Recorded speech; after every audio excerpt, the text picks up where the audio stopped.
जो आज हम स्टार्ट करने वाले हैं that is social religious reform movement.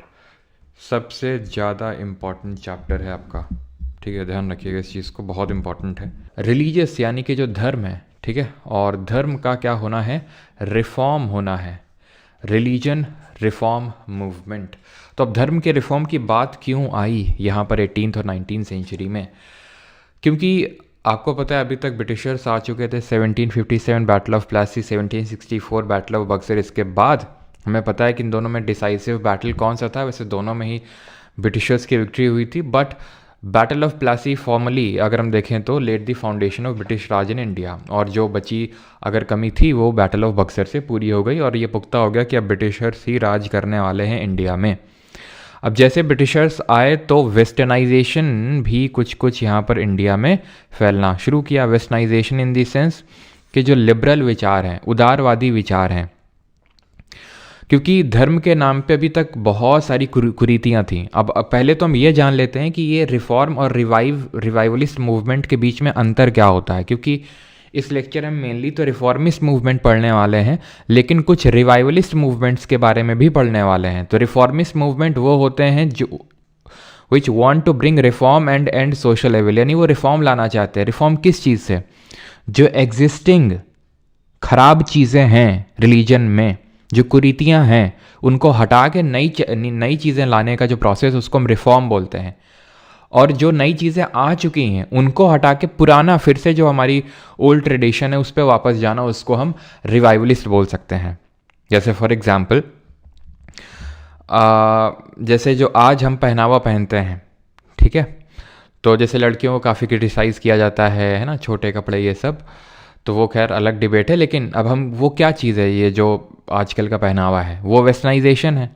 अब इसको हम रिफॉर्म बोल सकते हैं काइंड ऑफ, कि भाई रिफॉर्म हुआ है, चीज़ें रिफॉर्म हुई हैं, लड़कियां घर से बाहर निकल रही हैं, लड़कियां आपका जो काम है यानी कि जो भी वर्क फोर्स है उसमें भी पार्टिसिपेट कर रही हैं लड़कियां आज, है ना, चाहे वो गवर्नमेंट जॉब हो चाहे प्राइवेट जॉब हो, तो उसको हम रिफॉर्म बोल सकते हैं। लेकिन यहीं अगर कोई ये बात करने लगे कि नहीं लड़कियों को ये सारे कपड़े नहीं पहनने चाहिए या फिर घर के काम संभालने चाहिए, तो एक तरह से हम रिवाइवलिस्ट बोल सकते हैं। रिवाइवलिस्ट आप ये नोशन मत बना लीजिएगा कि ख़राब होता है और पुराना जो कुरीतियाँ होता है उस पर वापस जाने का। रिवाइवलिस्ट ये भी हो सकता है, जैसे फॉर एग्जांपल मैं आपसे बोलूँ कि ये पिज़्ज़ा बर्गर ये सब खाते रहते हो, ठीक है, इसकी जगह जो दाल रोटी जो हमारी पुरानी, जो हमारे वेदों में लिखा हुआ है या फिर जो हमारे जो ओल्ड जो हमारे लिटरेचर्स हैं उनमें जो डाइट रिकमेंड करी गई है, वेजिटेरियन डाइट, उसको करना चाहिए, उसको खाना चाहिए। तो वो भी एक तरह का रिवाइवलिस्ट ही मैं बोल सकता हूँ। तो आप शायद सेंस लगा पाए होंगे इस बात से कि रिफॉर्मिस्ट और रिवाइवलिस्ट में क्या डिफरेंस होता है, ठीक है। ऐसा कुछ अच्छा या बुरा नहीं है इसमें कि रिफॉर्मिस्ट अच्छा रिवाइवलिस्ट बुरा, ऐसा कुछ नहीं है, ठीक है। तो अब steps taken to ameliorate the women's position, तो वुमेन की जो पोजीशन है,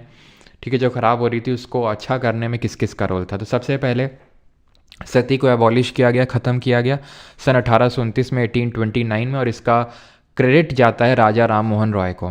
विलियम बेंटिक उस समय गवर्नर जनरल था इंडिया का, हमें पता है कि he was the first governor general of India, और इसी के टाइम पे एक्ट पास होता है विच एबॉलिश्ड दी सती, जिसने कि क्रिमिनलाइज कर दिया सती को, ठीक है। कोई अगर जबरन सती करवाएगा तो उसके वो एक तरह से क्रिमिनल ऑफेंस है। देन विडो रीमैरिज पे आते हैं, तो इसमें जो मेन क्रेडिट जाता है वो एक तो ढोंडो केशव कर्वे जी को जाता है, plus main window remarriage act जो अधिनियम पास हुआ था 1856 में, जिसने कि इस चीज़ को लीगलाइज कर दिया था कि भाई विडोज़ जो हैं वो रीमैरिज कर सकते हैं। और उसमें ऐसा, क्योंकि अभी जितनी भी चीज़ें हैं जैसे इस्लाम धर्म में शरिया कुरान के हिसाब से चल रही थी, सनातन धर्म यानी हिंदू धर्म की अगर बात करें तो उसमें मनुस्मृति वेद इन सब के हिसाब से चल रही थी, तो उस समय भाई विडो रीमैरिज ऐसा सच नहीं था, अलाउड नहीं था। लेकिन अभी एक एक्ट पास करके उसको अलाउ कर दिया गया। तो ईश्वर चंद्र विद्यासागर जी को इसका क्रेडिट जाता है, जैसे कि एबॉलिशन ऑफ सती के लिए राजा राम मोहन राय जी को जाता है। वैसे ही 1857 में जो विडो रीमैरिज एक्ट पास हुआ उसके लिए क्रेडिट जाता है ईश्वर चंद्र विद्यासागर जी को। He got this title from his college. College कौन सा था? संस्कृत कॉलेज था, जहाँ के प्रिंसिपल थे कौन? ईश्वर चंद्र विद्यासागर। तो ये जो ईश्वर का जो टाइटल, सॉरी विद्यासागर का जो टाइटल है, ये इनको उसी संस्कृत कॉलेज से मिला था जिसमें कि ये प्रिंसिपल थे, ठीक है। तो ईश्वर चंद्र विद्यासागर जी के बारे में याद रखिएगा। एक तो विडो मैरिज को बहुत इन्होंने प्रमोट किया था, प्लस साथ ही साथ जो चाइल्ड मैरिज है उसके अगेंस्ट में थे। जो चाइल्ड मैरिज था उसके भी ये अगेंस्ट में थे, ये भी चीज़ ध्यान में रखिएगा। फिर अगर हम बात करें विडो रीमैरिज एसोसिएशंस बनाए गए 1853 1853 में विष्णु शास्त्री पंडित ने बनाया। विधवा विवाह उत्तेजक मंडल के नाम से भी इसको जानते हैं। और एक 1861 1861 में बनाया एमजी राणा डे में। ये ईयर और नाम याद रखिएगा सर। विष्णु शास्त्री पंडित ने 1853 में 1853 में और एमजी राणा डे ने 1861 में। विधवा विवाह उत्तेजक मंडल विष्णु शास्त्री पंडित, ठीक है। करसोन दास मुलजी ने एक वीकली चलाया था सत्य प्रकाश। सत्यार्थ प्रकाश नहीं है, ये सत्य प्रकाश है, इस चीज़ को ध्यान रखिएगा। सत्यार्थ प्रकाश अभी हम देखेंगे वो स्वामी दयानंद सरस्वती चलाते हैं। और ये भी इसने भी जो विमेंस को लेके मेनली और जो बाकी समाज में कुरीतियाँ फैली हुई थी उसके अगेंस्ट में ही ये वीकली स्टार्ट किया था करसोन दास मुलजी जी ने। सत्य प्रकाश, ना कि सत्यार्थ प्रकाश। चाइल्ड मैरिज की जब हम बात करें तो इसमें बहराम जी मालाबारी जो हैं, यानी BM मालाबारी इन शॉर्ट, उन्होंने इसमें एक तरह से काम किया और जिनके एफर्ट्स के जैसे age of consent act pass होता है 1891 में, जिसने कि गर्ल्स की मिनिमम एज 12 कर दी। अब आप समझ सकते हैं कि भाई एक एक्ट पास हो रहा है जिसको हम बोल रहे हैं कि उसने चाइल्ड मैरिज को बंद किया, और उसने कितना फिक्स किया, जो गर्ल चाइल्ड है उसका मैक्सिमम एज वो फिक्स किया 12, ठीक है। मतलब सॉरी मैक्सिमम बोलो मिनिमम, मतलब कि 12 साल की तो होनी ही चाहिए लड़की, इससे नीचे आप नहीं कर सकते। अब समझ सकते हैं 12 साल। अभी कितनी है करंट में? 18 साल है। बाद में एक शारदा एक्ट भी पास हुआ था 1930 में, जिसने कि लड़कों की उम्र 18 और लड़कियों की 14 कर दी थी। अभी कितनी है? लड़कों की 21 है और लड़कियों की 18 है, ठीक है। तो उस समय पे जब ये पास हुआ था 12, तो आप समझ सकते हैं कि कितनी इससे भी कम उम्र में लड़कियों की शादी हो जाया करती होगी, 10-11 इन उम्र में भी, है ना। एजुकेशन की अगर हम बात करें अभी कि एजुकेशन को कैसे और मॉडर्नाइज किया गया, तो इसके लिए 1835 में 1835 में एक थॉमस बैबिंगटन मैकोले करके हुआ, ठीक है। थॉमस बैबिंगटन मैकोले, इसका नाम आप पहले भी सुन चुके हैं। कमेंट करके बताइए कहाँ पर मैंने इसके बारे में बताया था, थॉमस बैबिंगटन मैकोले के बारे में। तो अगर आपको याद हो तो ये पहले जो हमारा लॉ कमीशन बना था उसका ये चेयरमैन था। याद करो 1833 का एक्ट, 1833 का अधिनियम, उसमें हमने बात करी थी कि एक लॉ कमीशन सेटअप किया जाएगा, एक कानून आयोग का गठन किया जाएगा। तो उसका ये चेयरमैन था थॉमस बैबिंगटन मैकोले। तो उसने एक मिनट मतलब एक काइंड ऑफ लेटर हम बोल सकते हैं, या फिर लेटर तो नहीं लेकिन हाँ एक तरह से इसने एक डॉक्यूमेंट बनाया that was regarding the education and it promoted the English education. कैसे? तो इसमें एक फिल्ट्रेशन थ्योरी थी, ठीक है, या फिर ट्रिकल डाउन थ्योरी थी। ट्रिकल डाउन क्या का मतलब होता है कि भाई जैसे हम यानी कि ब्रिटिशर्स क्या करेंगे, कुछ हैंडफुल ऑफ रिच इंडियंस को सेलेक्ट करेंगे, उनको इंग्लिश में एजुकेशन देंगे, वो लोग फर्दर उसको ट्रिकल डाउन कर देंगे, यानी कि वो एजुकेशन फर्दर पास ऑन कर देंगे जो नीचे तबका है इंडियन सोसाइटी का। इसी को बोलते हैं डाउनवर्ड फिल्ट्रेशन थ्योरी, यानी वो नीचे धीरे धीरे फिल्ट्रेट हो जाएगी। लेकिन किस लैंग्वेज में एजुकेशन देनी है? इंग्लिश लैंग्वेज में, ऐसा थॉमस बैबिंगटन मैकोले का मानना था।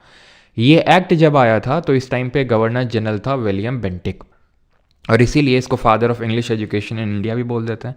अगर ये ऑप्शन में ना हो बेंटिक तो ऑप्शन में मैकोले होगा। मैकोले को भी फादर ऑफ इंग्लिश एजुकेशन बोल देते हैं, क्योंकि एक्चुअल में जो मिनट है वो कौन लाया है? ये मैकोले लाया। तो इसलिए थॉमस बैबिंगटन मैकोले का भी नाम याद रखेंगे और विलियम बेंटिक का भी, ठीक है। इसके बाद आता है एजुकेशन को प्रमोट करने के लिए वुड्स डिस्पैच 1854 में, 1854 में। ये पूरी तरह से मैकुलेस जो मिनट है इसको खारिज कर देता है मतलब इसको रिजेक्ट कर देता है। क्या कह के कि भाई हम ये एक्सपेक्ट नहीं कर सकते हैं कि भाई हम ऊपर वालों को इंग्लिश में एजुकेट कर दे और नीचे वालों का वो ट्रिकल डाउन हो जाएगा, डाउनवर्ड फिल्ट्रेशन थ्योरी। तो यानी इसने एक तरह से एब्रोकेट कर दिया डाउनवर्ड फिल्ट्रेशन थ्योरी को, जो कि मैग्ना ये इसने दिया था, क्या बोलते हैं, मैकुलेस मिनट ने। इसने बोला कि जो लोकल लेवल है, यानी कि हम बोल सकते हैं लेवल 1 ऑफ एजुकेशन है या फिर प्राइमरी एजुकेशन है, प्राथमिक शिक्षा है, उसको वर्नैकुलर में देना चाहिए। वर्नैकुलर का मतलब है कि लोकल लैंग्वेज में देना चाहिए। जो सेकेंडरी लेवल की एजुकेशन है उसको एंग्लो वर्नैकुलर में देना चाहिए, एंग्लो वर्नैकुलर। और टर्शरी नहीं, इसको हम बोल सकते हैं कि जो हायर लेवल की एजुकेशन है उसको इंग्लिश में देना चाहिए। तो इसने वर्नैकुलर लैंग्वेज में भी एजुकेशन को प्रमोट करने की बात कही, किसने? वुड्स डिस्पैच ने। इसीलिए इसको Magna carta of Indian education बोलते हैं। कम। अब हम स्टार्ट करते हैं एक एक करके, एक जो इम्पॉर्टेंट इस तरह का कोई ऑर्गेनाइजेशन बना, कोई संगठन बना, तो उसके बारे में हम पढ़ेंगे। तो पहला जो संगठन है जिसके बारे में पढ़ना है वो है ब्रह्मो समाज। पहले तो इसका स्थापना ब्रह्मो सभा के तौर पे हुआ था, लेकिन बाद में ये ब्रह्मो समाज बन गया। इसको शुरू किया था राजा राम मोहन रॉय ने। और इसीलिए, किस लिए, क्योंकि एक्चुअल में ये जो रिफॉर्मिस्ट टेंडेंसी है, जो रिफॉर्म मूवमेंट है, इनकी शुरुआत मानी जाती है राजा राम मोहन रॉय जी ने ही करी थी। इसीलिए इनको हम बोलते हैं father of Indian renaissance, father of Indian renaissance, यानी कि भारतीय पुनर्जागरण का पिता। रेनेसांस का मतलब क्या होता है? रेनेसांस का मतलब ये होता है कि जो ऑर्थोडॉक्स बिलीफ हैं, ऑर्थोडॉक्स का मतलब है जो रूढ़िवादी जो सोच है, जो पहले से बिलीफ चली आ रही है, उसको चैलेंज करना। एग्जिस्टिंग रिलीजियस जो सिस्टम है, एग्जिस्टिंग रिलीजियस सिस्टम है, उसको चैलेंज करना सीधे, कि ये अगर रिलीजन में कोई चीज़ बुरी है तो उसको बुरी बोलना। ठीक है, तो वो चीज़ क्योंकि इन्होंने स्टार्ट करी, उसको रेनेसांस बोलते हैं, इसलिए इनको फादर ऑफ इंडियन रेनेसांस के नाम से जानते हैं। ठीक है, तो राजा राम मोहन रॉय ने क्या क्या किया? तो 1814 में इन्होंने आत्मीय सभा बनाया। यही बाद में जाके ब्रह्मो सभा एंड बाद में ब्रह्मो समाज बनती है। कब? 1828 में। लेकिन he also founded the Hindu college in 1817 in Calcutta with the help of David Hare. ठीक है, डेविड हेयर के साथ मिलके इन्होंने हिंदू कॉलेज एट कैलकाटा की स्थापना करी। ये चीज़ ध्यान रखना है कि जो पहला हिंदू कॉलेज जो बनारस में बना था वो जोनाथन डंकन ने बनाया था 1791 में। ये है हिंदू कॉलेज कैलकाटा का 1817 में। और जो 1791 में बना था हिंदू कॉलेज बनारस में, उसको जोनाथन डंकन ने बनाया था। ठीक है, title of Raja to him, यानी राजा का टाइटल इनको किसने दिया? अकबर दी सेकंड ने टाइटल दिया था। 1828 में ब्रह्मो सभा बनती है। ध्यान रखेंगे 1814 में जो आत्मीय सभा बनती है, it was a forerunner of Brahmo Samaj. Four runner का मतलब होता है कि एक्चुअल में यही है आत्मीय सभा जो बाद में चल के ब्रह्मो समाज बन जाती है। 1839 में अब क्या होता है, 1839 में देवेंद्र नाथ टैगोर आते हैं। देवेंद्र नाथ टैगोर कौन है? ये जो रविन्द्रनाथ टैगोर जिनका नाम आपने सुना होगा, उनके फादर हैं। 1839 में ये तत्वबोधिनी सभा शुरू करते हैं और एक पत्रिका निकालते हैं बंगाली लैंग्वेज में। ठीक है, बंगाली लैंग्वेज में एक पत्रिका निकालते हैं जिसको कि हम तत्वबोधिनी पत्रिका के नाम से जानते हैं, कोलकाता में। ठीक है, तो इन्होंने क्या किया, जो तत्वबोधिनी सभा बनाई उसको बाद में मर्ज कर दिया, किसके साथ? ब्रह्मो सभा के साथ। तत्वबोधिनी सभा 1839 में बनती है, देन मर्ज हो जाती है ब्रह्मो सभा के साथ। ठीक है, अब जब ये मर्ज हो जाती है तो ये एक और यहाँ पे पर्सनालिटी आएंगे हमारे इसमें स्टोरी में, और इनका नाम है केशव चंद्र सेन। तो ये इनके काफ़ी नज़दीक थे देवेंद्र नाथ टैगोर के, तो इनकी हेल्प से केशव चंद्र सेन को भी ज्वाइन कराया देवेंद्र नाथ टैगोर ने, इसको ब्रह्मो समाज को। लेकिन जब इन्होंने ज्वाइन कराया तो इन्हीं दोनों लोगों के बीच में आपस में ही मतभेद होना शुरू हो गए। देवेंद्र नाथ टैगोर का मानना था कि इसको सिर्फ यहीं तक रखते हैं, ज़्यादा ऐसा पैन इंडिया नहीं बनाते। इनका ये मानना था कि इसको और फैलाओ, इसमें और लिबरल विचारधारा लाओ, जो कि देवेंद्र नाथ टैगोर जी नहीं चाहते थे। तो इसलिए इन दोनों लोगों के बीच में एक डिवीज़न हो जाता है। एक डिवीज़न, एक बाइफरकेशन क्रिएट होता है। बाइफरकेशन इन दी सेंस कि अलग अलग दोनों लोग हो जाते हैं। देवेंद्र नाथ टैगोर ये बाइफरकेशन कब होता है? 1866 में, 1866 में। और ये ज्वाइन कब करते हैं केशव चंद्र सेन ब्रह्मो समाज को? 1858 में। 1866 में अलग हो जाते हैं और आदि ब्रह्मो समाज ये लेके निकल जाते हैं, और ये केशव चंद्र सेन ब्रह्मो समाज ऑफ इंडिया लेके निकल जाते हैं। 1866 की बात है। बाद में वैसे तो ये फर्दर डिवाइड हो जाता है, उसके में ज़्यादा डीप में वैसे कभी पूछा तो नहीं है, लेकिन अगर पूछ ले तो ये बाद में फर्दर डिवाइड हो जाता है। क्या? ब्रह्मो समाज ऑफ इंडिया। ये जो केशव चंद्र सेन है, ये क्या करते हैं वैसे तो ये मतलब बड़ी बड़ी बातें कर रहे थे कि चाइल्ड मैरिज नहीं करना चाहिए, सब नहीं करना चाहिए। इन्होंने क्या किया, अपनी 13 साल की बच्ची को, ऐसी बहुत ही माइनर बच्ची थी इनकी, और उसको एक माइनर हिंदू राजा से, माइनर हिंदू राजा यानी कि जिसकी उम्र भी तकरीबन आप मान सकते हैं ऐसे 10-11 टाइप साल होगी, ठीक है, उसके साथ शादी कर दी। मतलब ये वही है कथनी और करनी में अंतर। तो इसलिए ब्रह्मो समाज ऑफ इंडिया भी फर्दर डिवाइड हो जाता है, ये इसमें भी फर्दर डिवीजन हो जाता है। और यहाँ से 1878 में 1878 में एक साधारण ब्रह्मो समाज निकल के आ जाता है। इसको बहुत ज़्यादा रटने की ज़रूरत नहीं, क्योंकि कभी मैंने क्वेश्चन देखा नहीं इस पर, साधारण ब्रह्मो समाज पे, लेकिन फिर भी पता होना चाहिए 1878 में डिवीजन हुआ था। ठीक है, तो ये चीज़ें ख़त्म, लेकिन इनकी अभी किताबें बाकी है जो हमें पढ़नी है, किनकी? राजा राम मोहन रॉय जी की। ठीक है, तो यहाँ पे मैं लिखता हूँ कि इन्होंने कौन कौन सी बुक्स और वीकलीज निकाले थे। तो ध्यान रखना कि गिफ्ट टू मोनोथीज्म, मोनोथीज्म क्या है, एक भगवान की वर्शिप करना, ठीक है। परसेप्ट्स ऑफ जीसस, ठीक है, परसेप्ट्स ऑफ जीसस, जिसमें कि उन्होंने इस चीज़ को भी चैलेंज किया कि भाई क्रिश्चियनिटी सब कुछ ऐसा प्योर रिलीजन नहीं है कि सब कुछ अच्छा ही अच्छा है, ठीक है। संवद कामुदी, ठीक है, संवद कामुदी। और एक इन्होंने अखबार निकाला जिसका नाम है पर्शियन लैंग्वेज में मिरातुल अखबार, ठीक है, पर्शियन लैंग्वेज में निकाला इन्होंने मिरातुल अखबार, ठीक है। और इन्होंने क्या किया, वेद जो हैं, ठीक है, इनको बंगाली लैंग्वेज में कन्वर्ट किया, ये दर्शाने के लिए कि भाई जो वेद हैं वो भी चाइल्ड मैरिज को सपोर्ट नहीं करते हैं, विडो रीमैरिज को सपोर्ट करते हैं वो। तो वेदों को इसलिए इन्होंने बंगाली में कन्वर्ट किया, क्योंकि ये मोनोथीज्म को सपोर्ट करते थे, यानी एक भगवान की वर्शिप करो। He was against the idol worship, यानी कि मूर्ति पूजन के खिलाफ थे, अगेंस्ट आइडल वर्शिप। पॉलीथीज्म खिलाफ है, आइडल वर्शिप खिलाफ है, विडो रीमैरिज के सपोर्ट में है और चाइल्ड मैरिज के अगेंस्ट में है, यानी काइंड ऑफ रिफॉर्मिस्ट मूवमेंट है पूरी तरह से। अब 1830 में 1830 में इसी को काउंटर करने के लिए, ब्रह्मो सभा को काउंटर करने के लिए धर्म सभा बनाई गई 1830 में राधाकांत देव ने, यानी एक रिवाइवलिस्ट मूवमेंट है। रिवाइवलिस्ट का मतलब ये है कि जो भी ब्रह्मो समाज कर रहा है उसको काउंटर करेंगे हम, ठीक है। जो भी आप ये बोल रहे हो कि वो मतलब हमारी पुरानी चीज़ें सभी गलत हैं, सब कुछ ही गलत है, उसके विरोध में हैं हम, ठीक है। And it was started by Radhakant Dev, ठीक है। He was against the ideas of Raja Ram Mohan Roy कि सारी चीज़ें ही खराब हैं हमारे उसमें, तो सारी चीज़ें खराब नहीं है, ऐसा इनका मानना था, ठीक है। क्लियर है यहाँ तक सभी को, कोई प्रॉब्लम तो नहीं है। और एक चीज़ और ध्यान रखना इनके रिगार्डिंग, राजा राम मोहन राय के रिगार्डिंग, कि 1825 में 1825 में ये एक वेदांत कॉलेज की स्थापना करते हैं, ठीक है। वेदांत कॉलेज का जो गठन है वो राजा राम मोहन राय करते हैं। अब आते हैं परमहंस मंडली पे, जो कि 1849 में बनती है। और ये चीज़ ध्यान रखिएगा कि आपको जो याद करना है वो 1840 बनी, तो 1849 में ही, लेकिन एसएससी ने एक बार अभी रिसेंट में सवाल पूछा था तो 1840, तो आपको 1840 ही याद करना है अपने एसएससी एग्ज़ाम में। क्यों? क्योंकि अगर कल को कुछ 1840 के अलावा कुछ और एसएससी मानेगा तो एटलीस्ट हम काउंटर तो कर पाएंगे कि यार तुम ही ने तो पहले अपनी आंसर की में 1840 माना था, अब खुद ही अपनी बात से पलट रहे हो, तो एटलीस्ट हमारे पास प्रूफ रहेगा। बाकी अगर एग्जाम में पूछा जाए तो 1849 ही आप याद रखेंगे, ठीक है।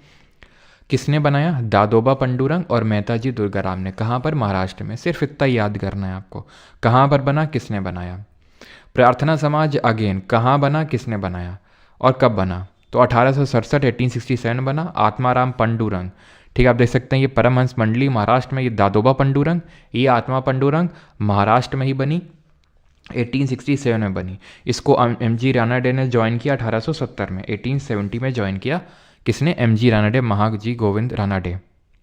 सत्य शोधक समाज 1873 1873 में। ये एक्चुअल में स्टार्ट किया गया ज्योतिबा फूले या फिर ज्योतिराव फूले भी इनको हम बोलते हैं। ये माली या फिर गार्डनर कम्युनिटी से बिलोंग करते थे, तो इन्होंने मेनली महाराष्ट्र वाले रीजन में कास्ट डिस्क्रिमिनेशन के अगेंस्ट अपनी लड़ाई लड़ी। सिर्फ कास्ट डिस्क्रिमिनेशन ही नहीं, जो लोअर जो वर्ण से बिलोंग करते हैं, चाहे वो गार्डनर कम्युनिटी हो, नाई हो, धोबी हो, ये जो लोअर क्लास से बिलोंग करते हैं उनके लिए काम किया। साथ ही साथ इन्होंने अपनी वाइफ के साथ मिलके गर्ल्स के लिए भी काम किया। इन्होंने एक Savitribai Phule is also considered as the first female teacher of India, ठीक है। इन्होंने एक कॉलेज भी अभी हम देखेंगे पूना में बनाया, लेकिन ध्यान रखिएगा इनकी जो दो किताबें हैं, गुलामगिरी और सार्वजनिक सत्यधर्म, ठीक है। गुलामगिरी और सार्वजनिक सत्यधर्म, ये दो किताबें हैं जो आपको याद करनी है, और ये दोनों मराठी लैंग्वेज में हैं। ये बड़ी ऑब्वियस सी चीज़ है, बिकॉज महाराष्ट्र में पले बड़े तो मराठी लैंग्वेज में ही लिखेंगे, ठीक है। और इनके रिगार्डिंग वो जो चीज़ है आगे लिखी क्या नहीं, यहीं पे लिखना होगा कि started first girls college in Pune, ठीक है। कब स्टार्ट किया था? 1848 के टाइम पे स्टार्ट किया था। ये सत्य शोधक समाज कब स्टार्ट हुआ था? 1873 1873 में। 1870s के टाइम पे ही एक सिंह सभा मूवमेंट स्टार्ट हुआ। क्या हुआ? 1870s के टाइम पे, ध्यान रखना सच स्पेसिफिक ईयर नहीं है। ये मूवमेंट किसके अगेंस्ट था? It was against every other religion except Sikhism, ठीक है। ये एक्चुअल में जो अमृतसर वाला रीजन है वहाँ पर स्टार्ट हुआ था। हमें पता है कि after the Anglo Sikh war जो हमारे 2 और हुए थे, उसके बाद पूरे सिख किंगडम को यहाँ पे डिसॉल्व कर दिया गया था और उसके बाद वहाँ पर ब्रिटिशर्स का कब्जा हो गया था। तो ये मेनली तो क्रिश्चियनिटी जो ज़्यादा प्रमोट हो रही थी उसके अगेंस्ट में Christianity plus all other religion, जैसे कि चाहे वो हिंदुज़म हो, ठीक है, इस्लाम हो, क्योंकि ऐसा हो रहा था उस टाइम पे। मानना था कुछ जो सिंह सभा मूवमेंट के जो लीडर्स थे, हमें लीडर्स को याद नहीं करना है, कि काफ़ी एकदम से रैपिड कन्वर्जन यहाँ पर स्टार्ट हो गया है। जो सिख धर्म के लोग हैं वो क्रिश्चियनिटी, हिंदुज़म या फिर इस्लाम को एम्ब्रेस करने लगे बड़े रैपिड तरीके से। तो अगर इसको रिटेन रखना है तो उसके लिए ये मूवमेंट चलाया गया था। हमें याद क्या रखना है वो आप समझ गए हैं कि 1870s के टाइम पे स्टार्ट हुआ था और अमृतसर वाले रीजन में स्टार्ट हुआ था सिख धर्म को और प्रमोट करने के लिए, और जो लोग फोर्सफुली कन्वर्ट हो रहे हैं उनको रिटेन करने के लिए। 1875 में अब आता है सबसे इंपॉर्टेंट हमारा आर्य समाज। इसको शुरू करते हैं स्वामी दयानंद सरस्वती, जिनका मूल नाम यानी ओरिजिनल नेम मूल शंकर था। इसकी पहली यूनिट ओपन करी जाती है बॉम्बे में और बाद में इसका हेडक्वार्टर शिफ्ट हो जाता है लाहौर में। इन्होंने किताब लिखी थी सत्यार्थ प्रकाश। जल्दी से रिकॉल करिए अभी जो मैंने पीछे बताई थी आपको कि सत्य प्रकाश किताब किसने लिखी, who wrote the book Satya Prakash, जिनका नाम के से स्टार्ट हो रहा था। Advocated for casteless and classless society. ये भी कहीं ना कहीं रिफॉर्मिस्ट थे, लेकिन पूरी तरह से रिफॉर्मिस्ट नहीं थे, अभी हम देखेंगे। जैसे सत्य प्रकाश की अगर बात करेंगे तो करसोनदास मुलजी, ठीक है, करसोनदास मुलजी। अब पूरी तरह से ये रिफॉर्मिस्ट क्यों नहीं था? क्योंकि इन्होंने बोला, स्लोगन दिया, गो बैक टू वेदास, यानी वेदों की ओर लौटो। यानी कि वेदों को इनफैलिबल कंसिडर करते थे। इनफैलिबल का मतलब है विदाउट एनी डिस्क्रिपेंसी, यानी कि जिसमें कोई डिस्क्रिपेंसी नहीं, जिसमें कोई खराबी नहीं है, उसको हम बोलते हैं डिस्क्रिपेंसी, ठीक है, उसको हम बोलते हैं इनफैलिबल। तो ऐसा मानना था स्वामी दयानंद सरस्वती का, लेकिन ऐसा मानना राजा राम मोहन रॉय का नहीं था कि भाई वेदा जो है इनफैलिबल हैं, उनमें कोई त्रुटि है ही नहीं।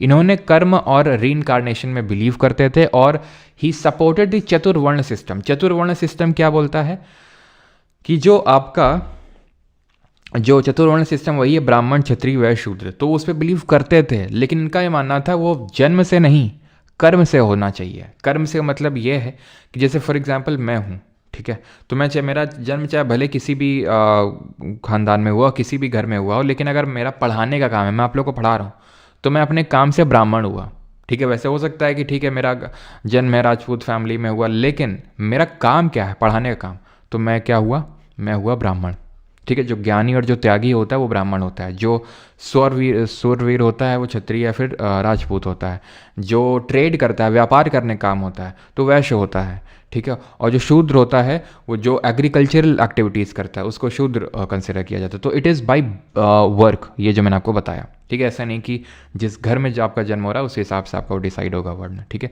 ही was against the idol worship, यानी कि मूर्ति पूजन के खिलाफ थे, ठीक है। और इनका एक और स्लोगन है, that is India for Indians, that is Bharat भारतीयों के लिए। ये भी आपको याद रखना है। जैसे मैंने बताया कि लाहौर में बाद में शिफ्ट हो गया। डीएवी कॉलेज, आप में से कितने लोग हैं यहाँ पे जो डीएवी कॉलेज से पढ़े हुए हैं? ऑलमोस्ट हर जगह पे हैं डीएवी कॉलेजेस। दयानंद एंग्लो वैदिक कॉलेज, ठीक है, ये इन्होंने ही आर्य समाज के द्वारा सेटअप किए गए। 1893 में आर्य समाज में एक डिवीजन हो जाता है, कॉलेज पार्टी और महात्मा पार्टी। कॉलेज पार्टी वो थी, बोल रही थी नई एजुकेशन, वेस्टर्न एजुकेशन को प्रमोट करो, मीट खा सकते हैं, लेकिन महात्मा पार्टी बोल रही थी मीट ईटिंग अलाउड नहीं है और हमें संस्कृत लैंग्वेज को प्रमोट करना चाहिए, ठीक है। ये होता है। बाल शास्त्री जाम्बेकर, बस इक्का दुक्का चीज़ें पढ़नी है। दर्पण और दिग्दर्शन 2 न्यूज़पेपर इन्होंने स्टार्ट किए थे, बस ये चीज़ याद रखनी है। बाल शास्त्री जाम्बेकर, दर्पण और दिग्दर्शन। गोपाल हरि देशमुख, इनका पेन नेम है। पेन नेम का मतलब होता है कि क्योंकि ये लोगों के हित के लिए बहुत काम करते थे, तो इनका एक उपनाम है जिसको हम बोलते हैं लोकहितवादी, ठीक है। और इन्होंने ध्यान रखना ज्ञान प्रकाश और इंदु प्रकाश करके कुछ न्यूज़पेपर भी स्टार्ट किए थे, वीकली स्टार्ट किए थे, ज्ञान प्रकाश और इंदु प्रकाश, ठीक। आगे बढ़ते हैं। गोपाल गणेश आगरकर जी की बात करेंगे तो ही स्टार्टेड दी सुधारक। सुधारक क्या है? एक अगेन वीकली है, ठीक है। तो ये जो 3 लोग अभी हमारे गए जल्दी जल्दी, इनके बारे में बस इतना याद करना है। बाल शास्त्री जाम्बेकर 2 न्यूज़पेपर, दर्पण, दिग्दर्शन। गोपाल हरि देशमुख लोकहितवादी के नाम से जानते हैं, ठीक है। और ज्ञान प्रकाश और इंद्र प्रकाश, ऐसे याद कर सकते हो। जो एक है नहीं एक एक्टर है, कौन, देशमुख करके, ठीक है, मुझे नाम तो याद नहीं आ रहा, तो ऐसे याद कर लो, वो लोगों का बड़ा हित करता है, तो ऐसे करके याद कर लो कि उस, ठीक है, लोक हितवादी। फिर अगर गोपाल गणेश आगरकर जी की बात करें तो उन्होंने एक सुधारक करके वीकली स्टार्ट किया था। सर्वेंट्स ऑफ इंडिया सोसाइटी 1905 बनाते हैं गोपाल कृष्ण गोखले जी, जो कि गांधी और जिन्ना के पॉलिटिकल गुरु थे। Gopal Krishna Gokhale, servants of India society 1905। Social service league 1920 में स्टार्ट करते हैं नारायण मल्हर जोशी। इन्होंने ही 1920 में, ध्यान रखेंगे, all India trade union congress जो है AITUC, उसकी भी स्थापना करी थी। Social service league, Narayan Malhar Joshi, और साथ ही साथ AITUC यानी all India trade union congress. Seva Sadan, वो BM मालाबारी जो हमने देखा था, जिनके एफर्ट्स की वजह से age of consent act pass हुआ था 1891 में, जिसने कि minimum age of marriage girls के लिए करी थी 12 ईयर्स, तो 1908 में ये स्टार्ट किया। देव समाज, ये कानपुर से ही थे, श्री नारायण अग्निहोत्री, जिन्होंने काफ़ी पढ़ाई वगैरह करी, और उसके बाद ये लाहौर में इन्होंने इस देव समाज की स्थापना करी थी 1887 में। ठीक है, ये उतना ज़्यादा पूछा नहीं जाता, इसलिए ऐसे ज़्यादा डेप्थ में ज़्यादा टाइम ले नहीं रहा हूँ इस पर, क्योंकि कभी कभी हो सकता है पूछ ले, कभी कभी, तो इसलिए बस याद होना चाहिए कि अगर आ जाए तो पता है। ठीक है, ऐसा बहुत ज़्यादा रेपिटेटिवली नहीं पूछा जाता है। अब हम आते हैं साउथ इंडिया में, और ख़ासकर उन मूवमेंट्स को हम देखने वाले हैं जो लोअर क्लास है हमारा, उसके सपोर्ट में चलाए गए थे, या फिर ब्राह्मणिकल डोमिनेशन के अगेंस्ट में चलाए गए थे। तो सबसे पहला तो जो स्टार्ट हुआ था, इसको हम बोलते हैं सेल्फ रिस्पेक्ट मूवमेंट 1924 में। सेल्फ रिस्पेक्ट का मतलब क्या है?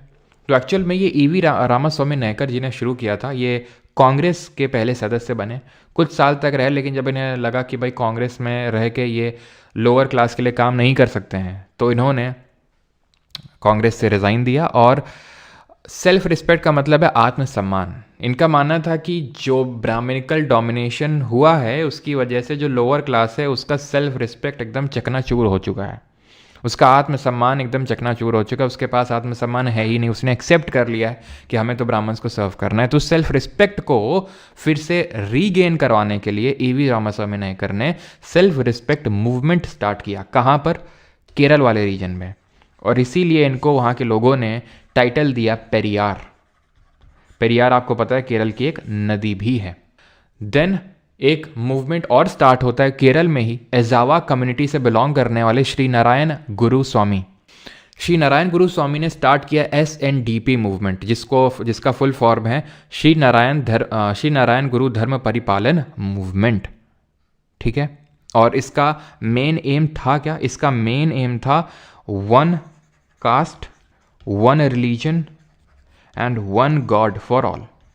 ठीक है, वन गॉड फॉर ऑल, इसी को हम बोलते हैं। कभी कभी क्वेश्चन इस तरह से पूछा जाता है, व्हाट इज दिस ओरू जाति? किसने स्टार्ट किया था? ओरू जाति, ओरू माथम, ओरू दैवम, यानी कि one caste, one religion and one god. ओरू जाति, ओरू मातम, ओरू दैवम, ये ध्यान रखना। ये किसने शुरू किया? श्री नारायण गुरु स्वामी जी ने। SNDP मूवमेंट, एजावा कम्युनिटी से बिलोंग करते थे, जो कि एक्चुअल में लोअर वर्ण से बिलोंग करते थे, तो इसलिए इन्होंने भी उसी के जो कास्ट में रिजिडिटी है उसके अगेंस्ट में काम किया। और अरुविपुरम मूवमेंट भी इसको बोलते हैं, बिकॉज ये एक जगह है केरल में ही, वहाँ पर इन्होंने एक शिव मंदिर बनवाया, Shiv temple.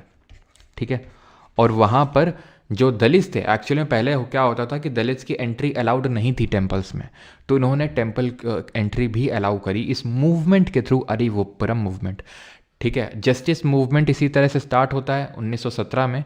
CN Mudaliar, TM Nair और P त्यागराज जी इसको स्टार्ट करते हैं। जस्टिस मूवमेंट 1917 में, उतना इंपॉर्टेंट नहीं, थोड़ा सा देखेंगे। एंड टेम्पल एंट्री मूवमेंट की हम बात कर रहे थे, तो नॉर्थ इंडिया में टेम्पल एंट्री मूवमेंट स्टार्ट करते हैं भीमराव अंबेडकर जी 1930 में। ये आपको यहाँ पर दिख रहा होगा, ये मंदिर है नासिक महाराष्ट्र में, और इस मंदिर का नाम है कालाराम टेम्पल।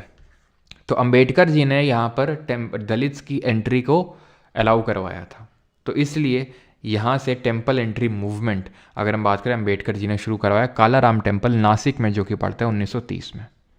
ठीक, साउथ इंडिया की अगर बात करेंगे तो काम किया था TK माधवन और KP केशव ने।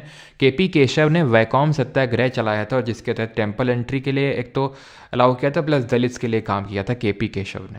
ठीक है, और TK माधवन भी ध्यान रखना, ये भी टेम्पल एंट्री मूवमेंट में शामिल थे साउथ इंडिया में। बात अगर कर लें सतनामी मूवमेंट की, तो सतनामी मूवमेंट जो आज का छत्तीसगढ़ रीजन है, तब तो छत्तीसगढ़ जैसा कुछ होता नहीं था, वो तो बाद में 2000 में एमपी से अलग होकर छत्तीसगढ़ बना। लेकिन तब जो आज का छत्तीसगढ़ रीजन है उसके आसपास वाले रीजन में 1820 में सतनामी सेक्ट से बिलोंग करने वाले गुरु घासीदास जी, इन्होंने सतनामी मूवमेंट की शुरुआत करी थी। इसीलिए अगर आपने सुना हो कि गुरु घासीदास नेशनल पार्क भी है यहाँ पर, कहाँ, छत्तीसगढ़ में। टाइगर रिजर्व उसको भी घोषित किया गया था हाल ही में, गुरु घासीदास टाइगर रिजर्व, है ना। ये इन्होंने एक्चुअल में लेदर वर्कर्स के लिए काफ़ी काम किया। एक तो देखो ये खुद लोअर जो चमार कम्युनिटी जिसको बोलते हैं, तो ये खुद उस कम्युनिटी से बिलोंग करते थे। इन्होंने बहुत काम किया उनके अपलिफ्टमेंट में, और जो ब्राह्मणिकल डोमिनेशन है उसको ख़त्म करने का काम किया उस रीजन में, जो अभी हम देख रहे हैं उत्तर बार बार। एक तो जैसे हमने देखा कि self respect movement EV Ramaswamy Naicker ji ने चलाया, और बाकी अम्बेडकर जी ने अभी चलाया। अम्बेडकर जी ने अभी आई थिंक लिखा होगा आगे, ठीक है, नहीं लिखा है, आई थिंक लिखा तो होना चाहिए, लिखा तो था कहीं पे महासत्याग्रह बाकी चीज़ों के बारे में। चलो कोई नहीं, यहाँ पर मैं लिख देता हूँ अलग से कि अंबेडकर जी ने 1927 में 1927 में एक महद सत्याग्रह चलाया था। महद जगह जो पड़ती है, ठीक है, महाराष्ट्र में, यहाँ पर एक टैंक था, ठीक है, और उस टैंक में उसका नाम था चवड़ा टैंक, ठीक है। टैंक का नाम आपसे नहीं पूछेगा, मैं बस लिख रहा हूँ। तो इस चवड़ा टैंक में क्या था कि पानी भरना अलाउड नहीं था जो दलित थे, तो इन्होंने क्या किया, 2500 दलित लेके गए और यहाँ पर उस चीज़ को काइंड ऑफ उसको ब्रीच किया कि भाई हम भी पानी भर सकते हैं यहाँ से, किसी के बाप का नहीं है ये टैंक, ठीक है। तो ये इन्होंने स्टार्ट किया, किसने, अंबेडकर जी ने 1927 में, 1927 में महासत्याग्रह, ठीक है। तो ये चीज़ ध्यान रखना। और साथ ही साथ ही बर्न्ट मनुस्मृति, है ना, आपने शायद सुना भी होगा कि मनुस्मृति को भी उन्होंने जलाया। मनुस्मृति क्या है, इसमें एक्चुअल में ब्राह्मणिकल डोमिनेशन है उसका ही टेक्स्ट है मनुस्मृति, आप ऐसे समझ सकते हो। इसमें एक्चुअल में ये लिखा हुआ है कि हिंदूज़ को क्या लॉ एंड ऑर्डर फॉलो करना है, जैसे हमारे वेद हैं उसी तरह से मनुस्मृति है। तो मनुस्मृति में लिखा हुआ है कि भाई ब्राह्मण को क्या करना है, क्षत्रिय को क्या करना है, वैश्य को क्या करना है, शूद्र को क्या क्या करना है। तो एक्चुअली मनुस्मृति ब्राह्मण्स को बहुत हायरार्की में ऊपर रखती है, तो इसलिए उस चीज़ को ख़त्म करने के लिए अंबेडकर जी ने उसके अपोजिशन में इसको जलाया था मनुस्मृति को। महासत्याग्रह 1927 में, 1930 में, ध्यान रखना है। टेम्पल एंट्री मूवमेंट कहाँ से स्टार्ट किया था उन्होंने, काला राम मंदिर जो नासिक महाराष्ट्र में पड़ता है। इंडियन नेशनल सोशल कॉन्फ्रेंस 1887 में बनती है इन मद्रास, एमजी रानाडे और रघुनाथ राव इसको बनाते हैं। इसने प्लेज मूवमेंट स्टार्ट किया। प्लेज मूवमेंट किसके अगेंस्ट प्लेज लेना है, तो प्लेज लेना है हमें अगेंस्ट दी चाइल्ड मैरिज, यानी कि जो बाल विवाह है उसके अगेंस्ट प्लेज लेना है कि बाल विवाह नहीं करना है। तो ये इंडियन नेशनल सोशल कॉन्फ्रेंस ने शुरू किया। थियोसॉफिकल सोसाइटी की अगर बात करें तो 1875 में बनाया जाता है, 1875 में। न्यूयॉर्क में बनाया जाता है बाई HP ब्लावत्स्की और MS ऑलकॉट, ठीक है। बाद में इसका हेड क्वार्टर जो है ये एक्चुअल में हिंदू बिलीफ सिस्टम से प्रभावित था, थियोसॉफिकल सोसाइटी, जो कि इन दोनों लोगों ने बनाया USA में। देन बाद में इसका हेड क्वार्टर यानी मुख्यालय अड्यार जो मद्रास में पड़ती है जगह, वहाँ पे शिफ्ट कर दिया। पहले न्यूयॉर्क था, बाद में 1882 में इसको शिफ्ट करके मद्रास कर दिया, ठीक है। एंड जब मद्रास में किया इसको तो एनी बेसन ने इसकी चेयरमैनशिप ले ली थी, HP ब्लावत्स्की और MS ऑलकॉट के बाद। ये हैं आपकी एनी बेसन जी, ठीक है। तो 1873 में क्या फॉर्म हुआ था, जो ज्योतिराव फूले ने किया था हमारा सत्यशोधक समाज, 1875 में आर्य समाज, और 1875 में ही theosophical society. Young Bengal movement 1829 या फिर 1830 के टाइम पे, 1830 के टाइम पे HVD हेनरी विवियन डेरोजियो जी ने किया था। ये हिंदू कॉलेज का एक जो हिंदू कॉलेज जो कलकत्ता में था, जो हमने देखा था 1817 में बना था डेविड हेयर और राजा राम मोहन राय ने। तो हिंदू कॉलेज के ये एक टीचर थे, ठीक है, टीचर थे, और इनके जो थे काफ़ी रिफॉर्मिस्ट टाइप थे इनके, ठीक है। लेकिन ये मासेस से कनेक्ट नहीं कर पाए, लोगों को अपील नहीं कर पाया ज़्यादा, लोगों को अपील इन द सेंस कि लोगों को इनकी, क्योंकि ये मतलब देख सकते हैं एंग्लो इंडियन कम्युनिटी से हैं, तो उतना ज़्यादा लोकल जो हमारे लोग हैं उनसे कनेक्ट नहीं कर पाए, जिसकी वजह से उतना ज़्यादा ये मूवमेंट चला नहीं। तो अगर आपको पूछेगा तो सिर्फ फाउंडर पूछेगा कि किसने चलाया इसको, तो HVD हेनरी विवियन डेरोजियो ने इसको स्टार्ट किया। अब आते हैं थोड़े से मुस्लिम जो मूवमेंट है, इस्लाम धर्म में कौन कौन से मूवमेंट चले। तो सबसे पहला तो है अलीगढ़ मूवमेंट, जिसको शुरू किया था 1875 के टाइम पे, 1875 के टाइम पे सर सैयद अहमद खान जी ने, ठीक है। सर सैयद अहमद खान, सर का टाइटल भी अंग्रेजों ने इनको दिया था। तो इनका ये मानना था कि हिंदू जो हैं वो काफ़ी आगे निकल चुके हैं और मुस्लिम्स काफ़ी पिछड़ चुके हैं। तो इन्होंने जो कुरान की नॉलेज है उसको मॉडर्न जो लाइन मॉडर्न जो नॉलेज है, एजुकेशन है, उससे कंबाइन करने की बात कही थी। यानी कि जिस तरह हम स्वामी दयानंद सरस्वती को देख सकते हैं कि पूरी तरह से रिफॉर्मिस्ट नहीं थे, पूरी तरह से रिवाइवलिस्ट नहीं थे, तो सर सैयद अहमद खान का भी कुछ ऐसा है कि ऐसा नहीं कि उन्होंने कुरान को एकदम वो नेगेट कर दिया था कि कुरान अच्छा नहीं। उन्होंने बोला कुरान को फॉलो करो लेकिन मॉडर्न लाइंस पे एजुकेशन लो। ये मुसलमान थे उनको बोला इन्होंने, सर सैयद अहमद खान जी ने, ठीक है। इन्होंने तहदीबुल अखलाक नाम का एक वीकली भी स्टार्ट किया। इन्होंने मोहम्मदन एंग्लो ओरिएंटल कॉलेज की स्थापना करी 1875 में, जो बाद में 1920-21 के टाइम पे अलीगढ़ मुस्लिम यूनिवर्सिटी बन गया, जिसको लेके अभी आपने देखा होगा जो DY चंद्रचूड़ जो previous chief justice of India थे, उनका आखिरी फैसला इसी चीज़ को लेके था कि अलीगढ़ मुस्लिम यूनिवर्सिटी को डीम्ड यूनिवर्सिटी का जो स्टेटस है वो भी नहीं है।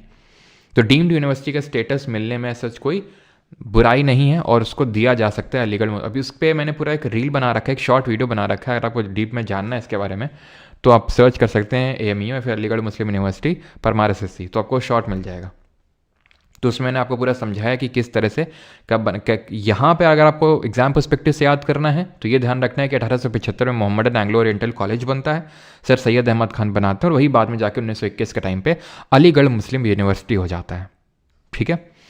फरेजी मूवमेंट, ठीक है, फर्जी मूवमेंट नहीं है, 1818 है ये, हाजी शरीयतुल्लाह, बस नाम और ईयर। देवबंद मूवमेंट 1868, नानोटोवी और गंगोही दो लोग थे, बस इनका नाम याद रखना है। नानोटोवी और गंगोही ने 1868 में देवबंद मूवमेंट चलाया, जो आज का उत्तर प्रदेश वाला जो रीजन है UP वाला, वहाँ पर इसको स्टार्ट किया गया था। वहाबी मूवमेंट, इसको सैयद अहमद बरेलवी ने, जो राय बरेली के थे, उन्होंने इसको स्टार्ट किया था। एक्चुअल में वहाबी मूवमेंट शुरू हुआ था यहाँ पे नहीं, इंडिया में नहीं शुरू हुआ था ये शुरू हुआ था आपका जाके जो आज का अरेबियन जो पेनिनसुला है वहाँ पर। तो मेन ये था कि भाई हमें इस्लाम धर्म को फिर से रिवाइव करना है, फिर से उसको वापस लाना है। सब लोग अल्लाह ने जो प्रीचिंग्स दी थी उसको भूल गए हैं। तो वही वहाबी मूवमेंट इंडिया में लीड किया था सैयद अहमद बरेलवी ने। बस इतना ना आपको याद करना है इनमें, किसने शुरू किया, कब शुरू किया, ठीक, क्लियर हो। इसमें तो वो भी नहीं याद करना वहाबी मूवमेंट में कि कब शुरू हुआ, ठीक है, क्योंकि एक पर्टिकुलर ईयर नहीं है।